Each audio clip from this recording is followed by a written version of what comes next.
It says to find the product of the monomial and the polynomial. Well, anytime you have a multiplication in which you have a single term, a monomial, on the outside of the parentheses, and then two or more terms on the inside, we're going to use the distributive property. And what the distributive properties tells us to do is to take that monomial that's on the outside and multiply it all the way through the parentheses. It doesn't just multiply times the first term, but it multiplies times everything inside. So when we do that, in this case, we get 6x times 4x.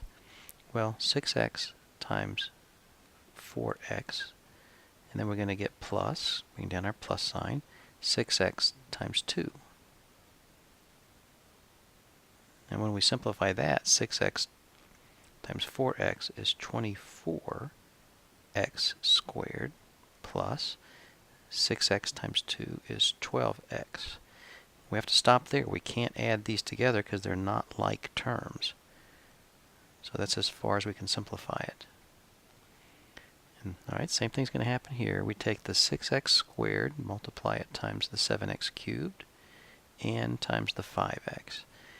So when we take 6x squared times 7x cubed, it'll look like this. 6x squared times 7x cubed. Bring down that plus sign.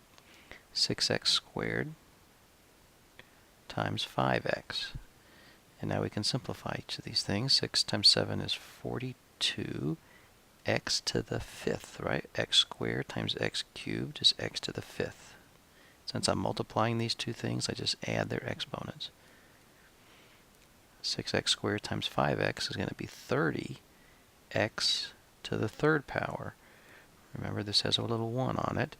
We're going to multiply those like bases. We add their exponents. So there's the simplified version of that one.